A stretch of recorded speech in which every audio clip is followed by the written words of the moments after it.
Olá, boa noite. Juntos mais uma vez para pensarmos sobre o Ceará que queremos no futuro. Que mudanças precisamos incorporar em nosso dia a dia para garantir a qualidade de vida da população nas próximas décadas? O programa Ceará 2050 de hoje vai falar de sustentabilidade dos centros urbanos em sentido amplo, nos campos econômico, social e ambiental. E convida você a pensar o futuro para juntos construirmos o Ceará que queremos. Um projeto coordenado pela Universidade Federal do Ceará e formado por cada cearense, representantes de órgãos do governo, de entidades públicas e privadas e da sociedade civil.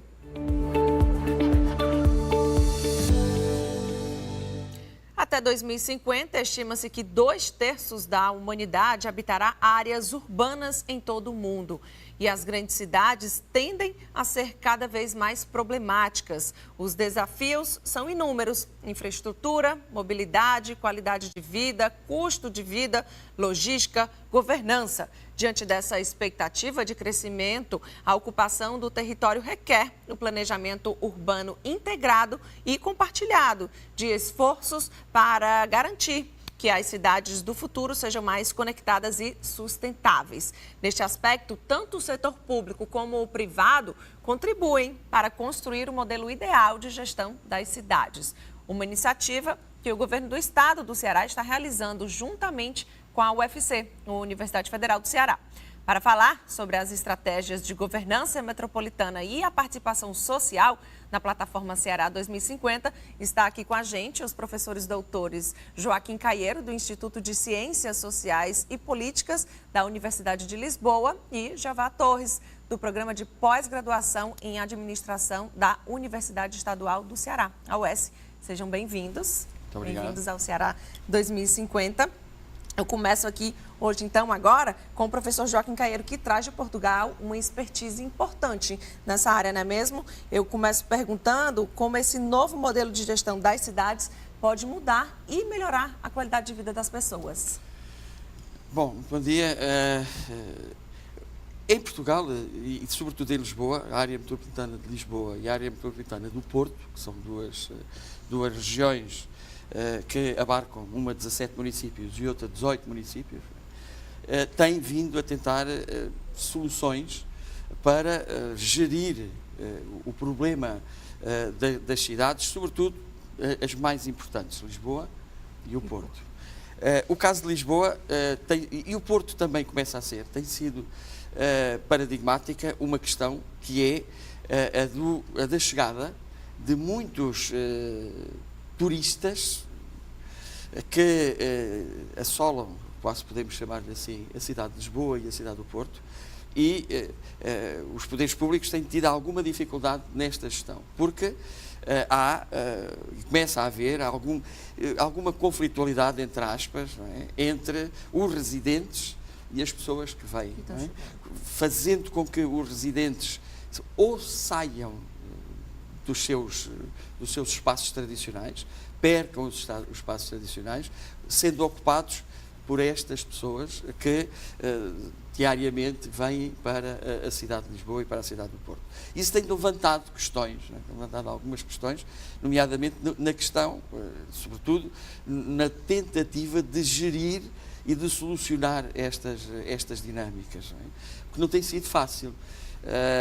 Não é fácil porque, para além de tudo isto, depois tem uma outra questão que é o facto de haver uma pressão imobiliária muito grande, também por estrangeiros, sobretudo por estrangeiros, que querem adquirir imóveis na cidade, sobretudo na cidade de Lisboa também, encarecendo de forma muito evidente os preços desses imóveis.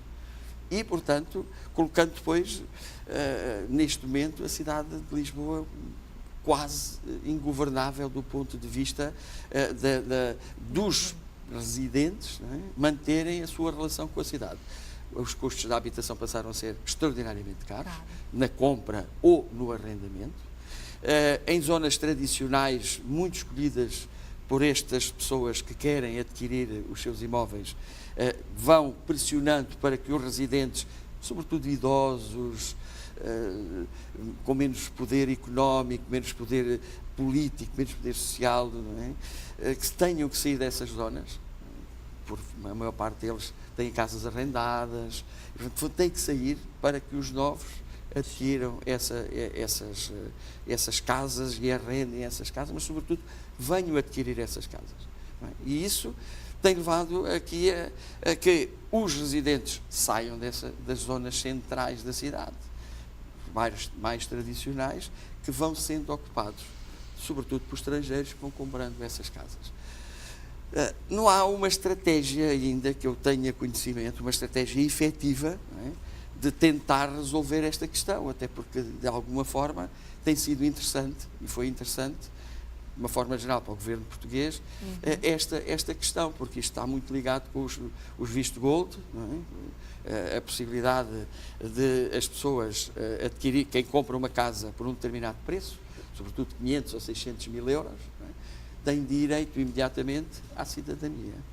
E isto é importante para as pessoas que compram, não é? Portanto, compram essas casas, e é importante também para o país, que acaba por arrecadar, movimentar muito dinheiro.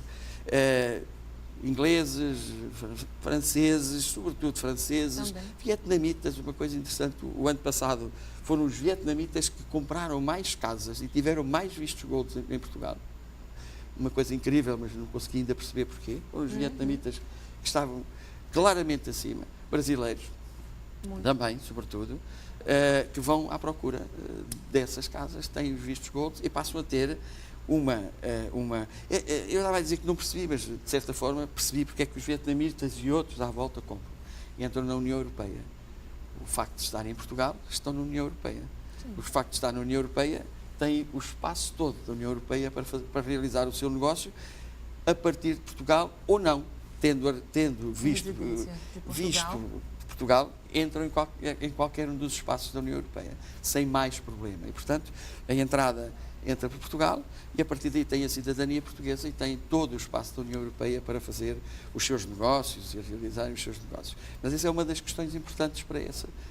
Não é? Isso acaba, de alguma forma, por trazer também problemas para o país, sobretudo para as cidades, na gestão, com algum conflito social que não está visível, não é bem visível, não é algo que se mostra, mas que se percebe, não é? Que as pessoas mais velhas, mais incapazes de se defender do ponto de vista mais económico do que outros, acabam por ter que sair e acabam por ficar presos nesta questão. O que é que se tem feito? Não se tem feito muito, não é, sobre esta questão. Tem-se tentado, para aquilo que eu vou sabendo, tentado a gerir a situação, não é? Com algum controle, não há um grande descontrole social. Há algumas críticas, algumas queixas, há algumas associações que vão fazendo... Dos próprios portugueses. Dos próprios portugueses, algumas pressões. Sim, porque os outros não têm problemas, adquirem a casa, vivem ou não vivem, mudam ou não mudam, e, portanto, acabam por funcionar. O que é que se vê também? Alguma descaracterização, não é? Ir aos principais pontos da cidade de Lisboa, por exemplo, o que se verifica é que eu ouço 2 ou 3 pessoas falar português.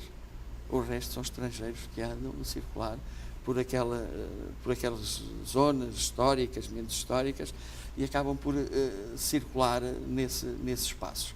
Ora, isto descaracteriza depois um pouco também o contexto da cidade.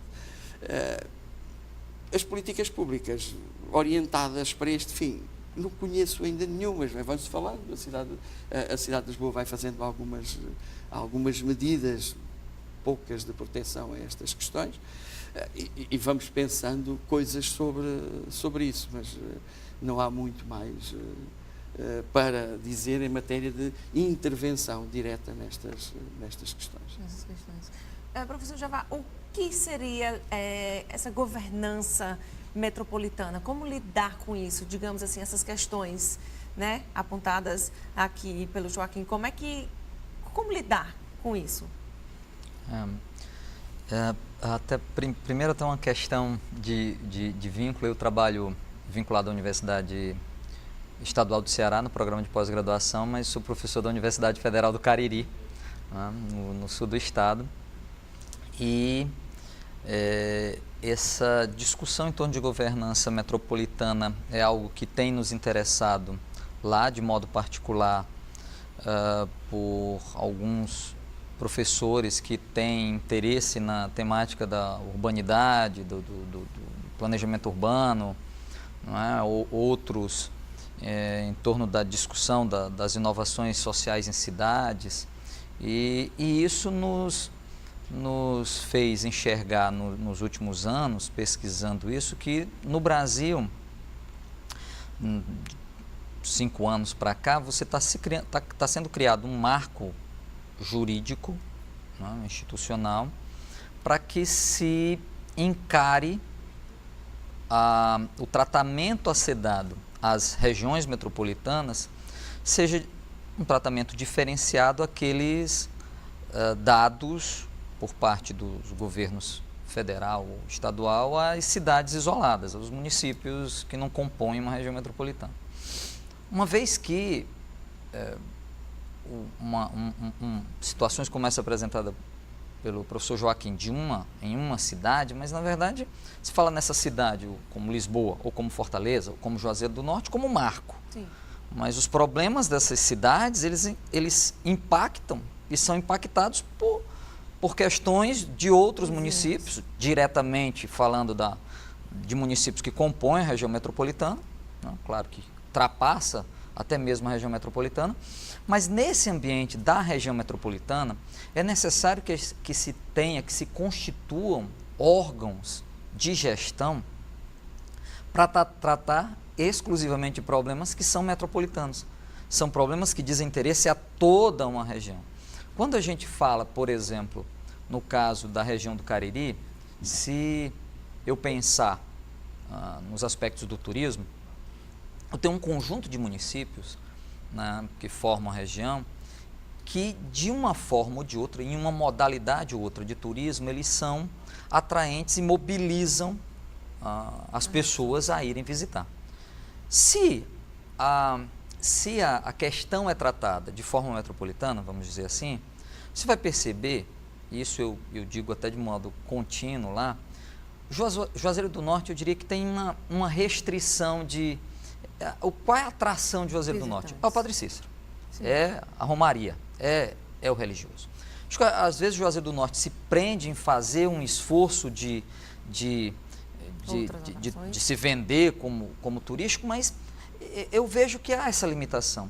Então, mas Juazeiro tem um potencial enorme do ponto de vista de ser o centro para a hospitalidade, o centro gastronômico, ou seja, venda o serviço, não importa se as pessoas vão visitar o parque, né, o Museu de Paleontologia em Santana, se vão visitar, é uma experiência fantástica de participação social, de movimento cultural em Nova Olinda, ou se tem interesses em outros, nos balneários de Barbalha.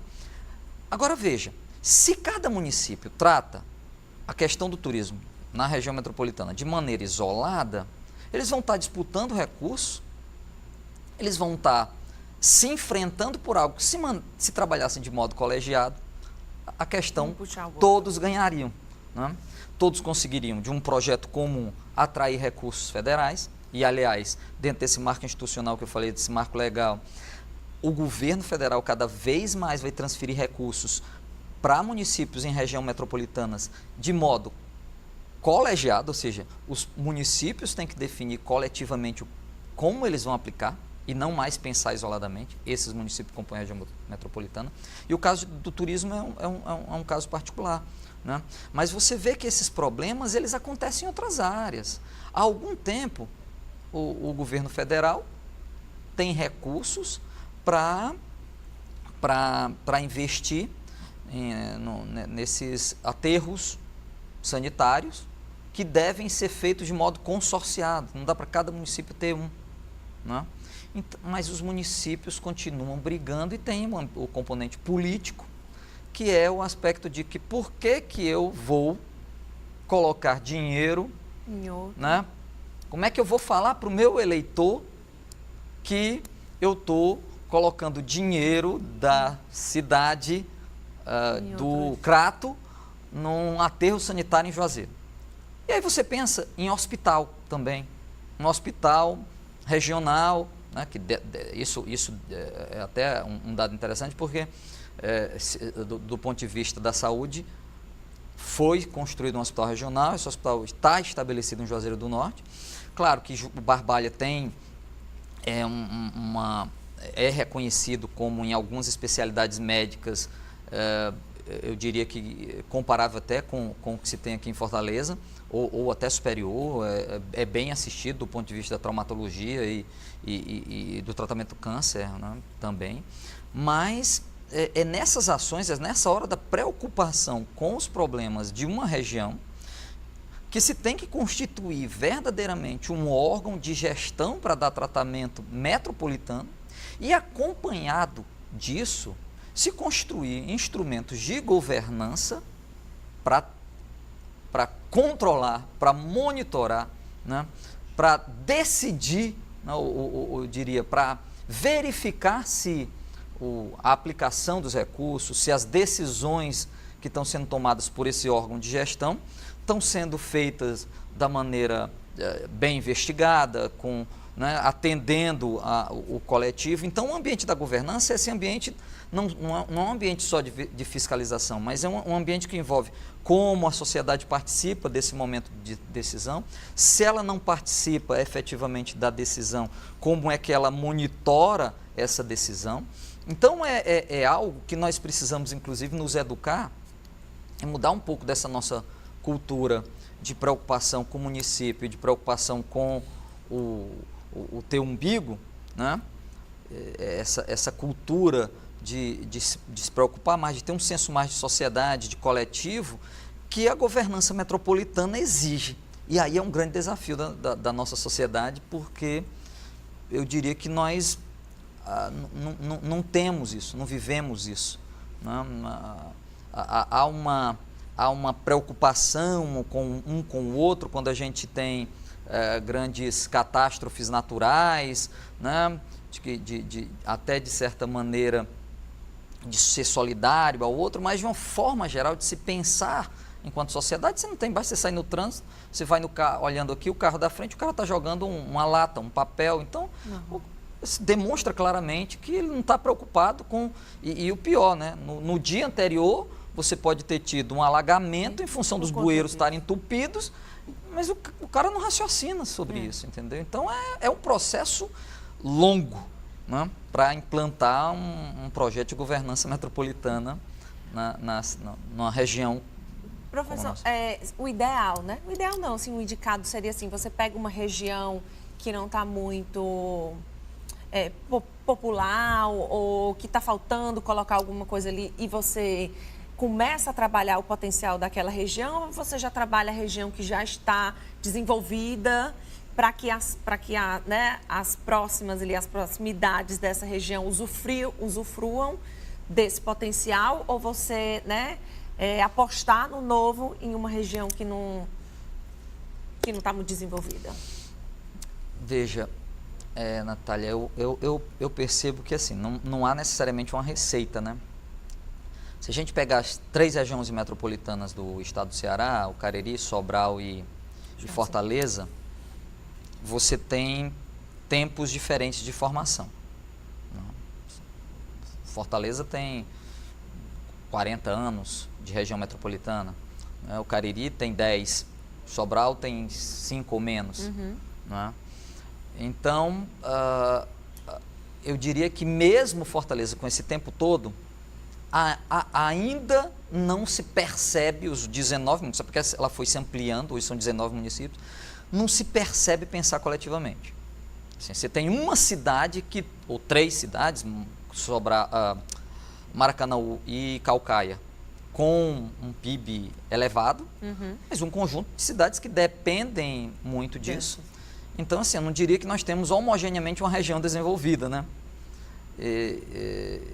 Eu diria que você tem municípios expoentes e, em relação a que escolha fazer para aplicar determinadas políticas ou até implantar um modelo, uma proposta de governança, eu acho que tem que começar, falando do caso do estado do Ceará, em todos os 3. até porque eu acredito que as respostas em cada um deles vai ser Entendi. diferente.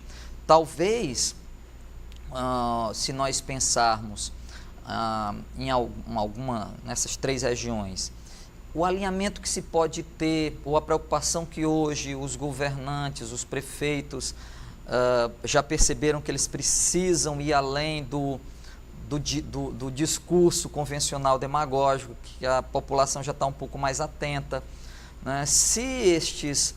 Eu diria que o governo do Estado, né, teria que perceber mais qual é a realidade dessa conjuntura de natureza política dos governantes, de como a população, e que já é possível ver por muitos indicadores, como é que a população participa mais ativamente dos processos de decisão, né? E tentar mobilizar aquela que fosse possível ter esse conjunto mais favorável, né?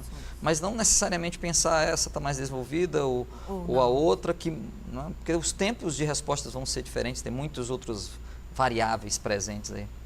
Ok, a gente vai fazer uma pausa agora. Em seguida, próximo bloco a gente fala mais de Portugal.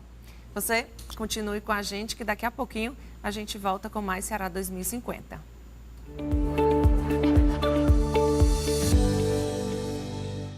Apoio Cultural Via Direta.